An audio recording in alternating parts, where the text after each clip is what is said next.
sayyidina wa nabiyyina wa maulana Muhammadin wa ala alihi wa sahbihi ajma'in. Amma ba'du. Qala Allah ta'ala fi kitabihil karim wa huwa asdaqul qailin.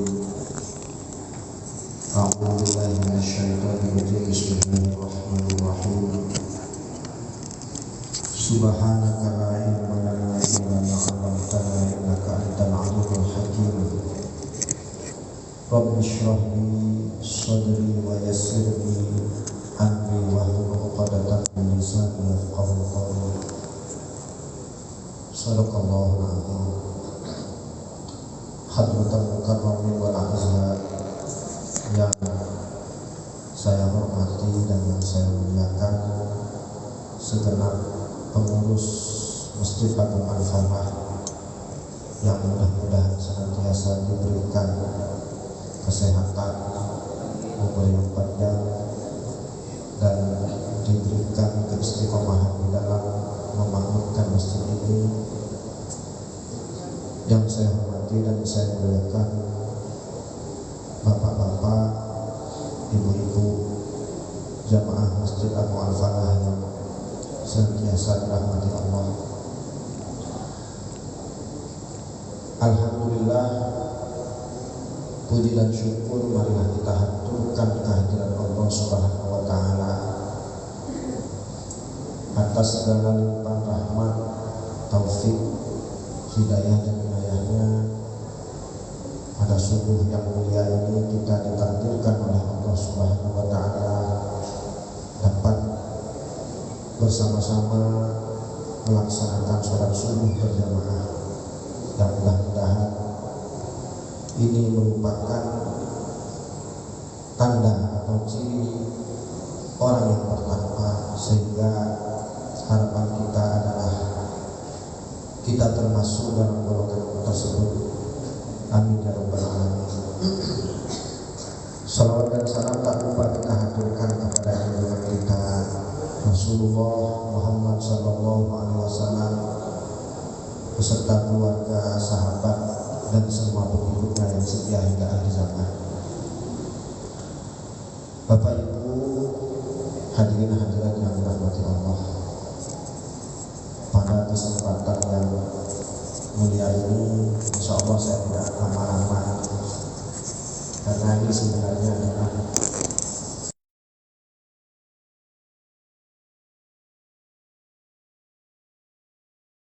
baik. Saat ini kita sudah memasuki akhir bulan Zulqa'dah, insya Allah. Kalau tidak salah hari ini tanggal 28 atau tidak tanggal 28, 29 Zulqa'dah. Artinya 1 atau 2 hari lagi kita akan segera memasuki bulan Zulhijjah, yang mana di dalam bulan Zulhijjah itu ada salah satu perintah Allah yang harus ditunaikan, terutama oleh orang-orang yang mampu, yaitu melakukan ibadah haji dan umrah. Kalau kita renungi bersama, ibadah haji itu adalah bagian dari rukun Islam. Yang pertama adalah mengucapkan 2 kalimat syahadat, atau kalau kita memang terlahir dari orang tua yang Islam, maka secara otomatis kita itu juga pasti lahirnya dalam keadaan Islam. Kemudian rukun Islam yang kedua itu adalah mengerjakan sholat 5 waktu. Nah, ini yang paling berat. Kenapa berat? Karena ibadah sholat itu adalah ibadah harian, ibadah yang harus dilaksanakan setiap hari, bahkan sampai 5 kali. Ini artinya ibadah sholat itu sangat penting sekali kalau sampai dilaksanakan 5 kali dalam sehari. Kalau kita makan atau kalau kita makan minum, atau kita mengurus fisik kita, itu paling banyak itu sehari kita makan 3 kali. Paling sehari kita makan sampai 3 kali. Itu pun kalau kita mampu 1 kali pun bisa.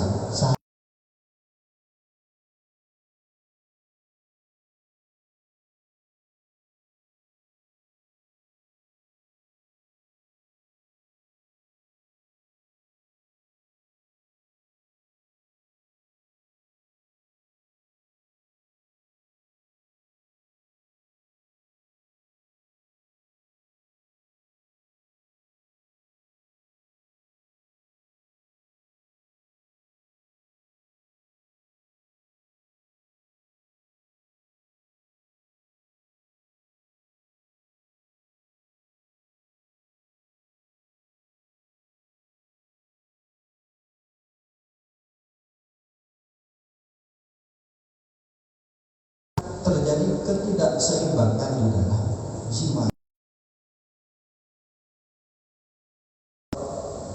Sholatnya tidak tertib,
misalnya itu kayunya harta kita misalnya triliunan, kita udah pernah haji, itu tidak akan ada kewajiban yang harus diulang.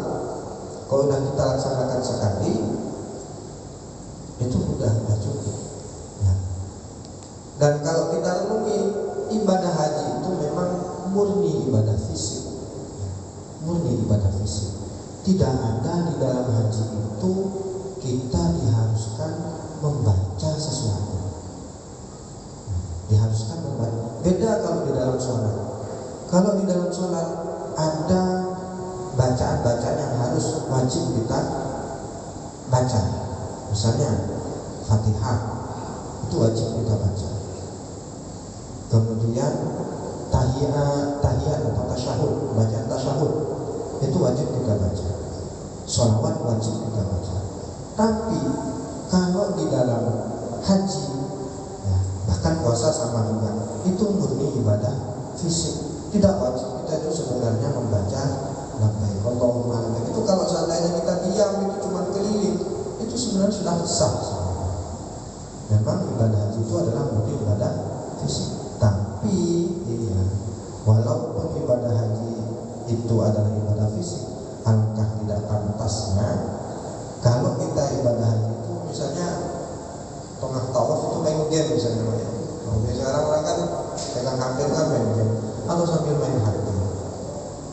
Tengah sa'i ghibah misalnya, ini kan tidak pantas. Maka ini adalah ibadah haji, adalah ibadah. Maka alhamdulillah ya, semakin tahun ya, ibadah haji itu semakin banyak. Walaupun kesempatan itu kayaknya kalau kita tidak sangat kaya lah ya, itu kayaknya sangat semakin kecil, semakin tipis. Kenapa? Karena sekarang daftar tunggunya itu sangat lama sekali, di atas atau lebih dari 10 tahun. Kecuali kalau kita mengikuti haji yang agak eksklusif itu. Maka mudah-mudahan dari rangkaian orang melaksanakan ibadah haji itu, bahkan dari semua rukun Islam itu merupakan perwujudan daripada mempertahankan syiar Islam itu sendiri. Karena Syekh Abdul Qadir Al-Jailani itu pernah mengatakan, zahabu dinikum bi arba'ati asya. Agama itu bisa hilang sebab 4 perkara. Sebab 4 perkara. Annakum ta'maluna bima la ta'lamun. Annakum ta'maluna bima la ta'lamun. Engkau mengamalkan sesuatu yang kamu tidak tahu. Atau gampangannya kita beramal tanpa ilmu. Nah, ini bahaya, Pak. Beramal tanpa ilmu. Sholat misalnya, karena ibu semangat sholat zuhurnya sampai 6 rakaat atau 7 rakaat. Nah, ini kan keliru kan? Keliru. Itu udah ada kadarnya semua. Puasa misalnya, saking semangatnya. Maghrib tak mau buka puasa, saya 2 hari ini mau terus ya puasa. Ini kan keliru.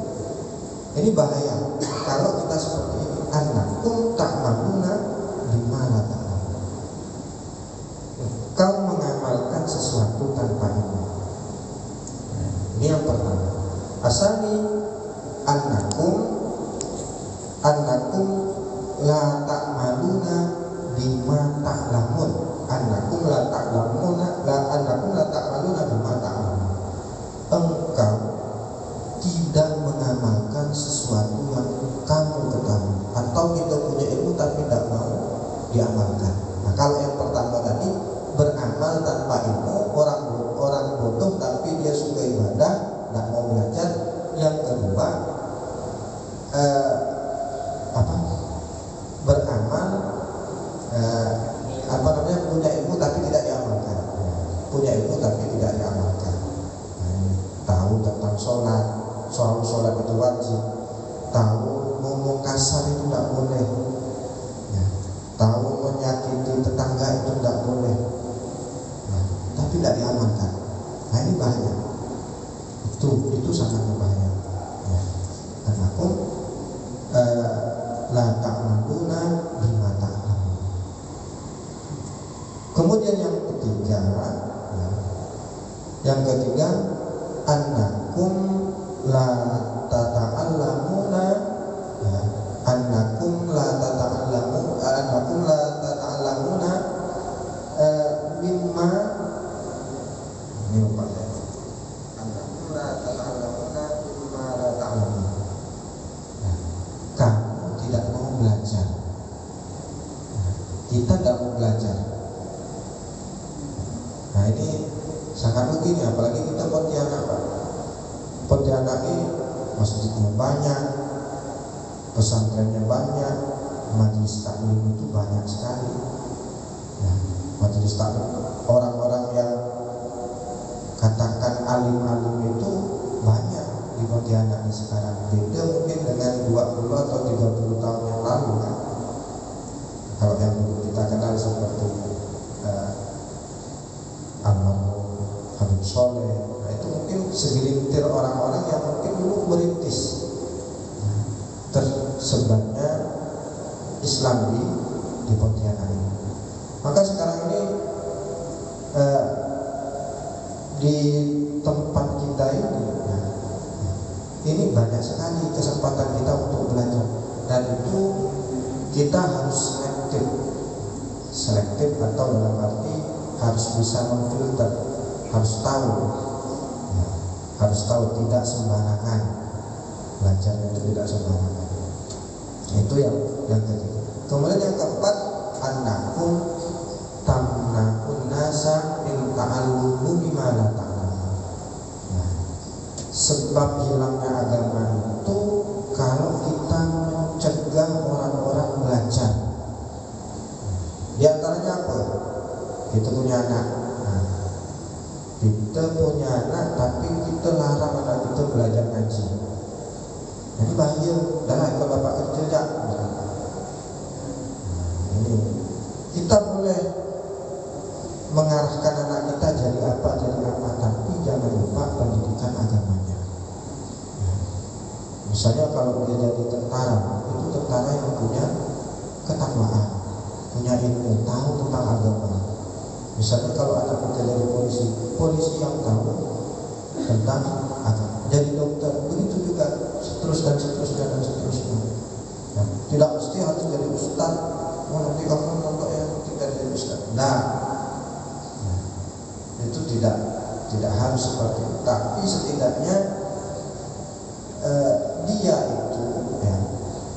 dia itu belajar agama tujuannya adalah supaya untuk bekal kehidupan dia seterusnya. Nah, paling tidak nanti kalau sudah dewasa dia tahu tentang apa-apa yang wajib dia laksanakan. Sebenarnya agama itu ya, sebenarnya belajar agama itu tidak harus semuanya kita pelajari. Tidak harus semuanya kita pelajari. Pelajari yang wajib saja. Misalnya apa? Yang wajib bagi kita sholat kan? Udah, kita belajar, hafalkan atau kita tahu tentang rukun sholat, sunnah sholat, perkara batalkan sholat. Udah, itu. Kenapa? Karena sehari-hari itu yang kita amalkan kan itu sholat. Selebihnya kita belajar tentang akhlak kepada tetangga, kepada orang tua, dan lain sebagainya. Kemudian puasa, zakat, ini kan cuma setahun sekali. Kita belajar nanti udah nanti misalnya kita puasa, lupa tentang puasa misalnya, cari-cari puasa dan lain sebagainya. Udah belajarnya nanti udah dekat-dekat bulan puasa, kita masalah. Nah, jadi belajar agama itu katakanlah kalau kita sempit waktunya, kita belajar yang penting-penting saja, Nah, syukur-syukur kalau kita meluangkan waktu untuk mempelajari hal yang lebih banyak. Maka dari itu Bapak Ibu, mudah-mudahan pada subuh hari ini kita diberikan rahmat oleh Allah Subhanahu wa taala, diberikan keistiqomahan, karena istiqomah itu penting. Ya, ada ungkapan al-istiqomah khairun min alfi karamah.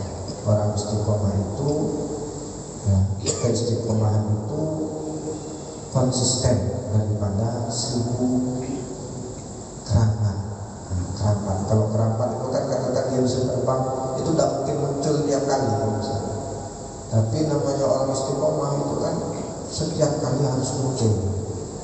Kalau misalnya dia sholat jamaah rajin, sholat jamaah itu, atau misalnya dia puasa rajin, puasa terus. Nah, karena istiqomah itu penting. Nah, dan mudah-mudahan kita semuanya mendapatkan husnul khotimah amin ya rabbal alamin. Saya kira demikian. Mohon maaf atas segala kekurangan. Wallahu muwaffiq ila aqwamit thoriq. Wassalamualaikum warahmatullahi wabarakatuh. Baik, terima kasih kami haturkan kepada Ustaz Bahrul Ulum SPDI untuk menyampaikan tausiah subuh Jumatnya. Mudah-mudahan dapat bermanfaat buat kita semua dan dapat kita amalkan dalam kehidupan kita sehari-hari. Amin ya rabbal alamin. Untuk Jumat depan, insyaallah tausiah subuh Jumat akan disampaikan oleh Al-Habib J. bin Adnan Sahab. Baik, kami dari pengurus kurang lebihnya mohon maaf. Wabillahi taufiq wal hidayah. Assalamualaikum warahmatullahi wabarakatuh. Allahumma shalli ala sayyidina Muhammad. Sallallahu ala Muhammad. Sallallahu alaihi wasallam. Sallallahu alaihi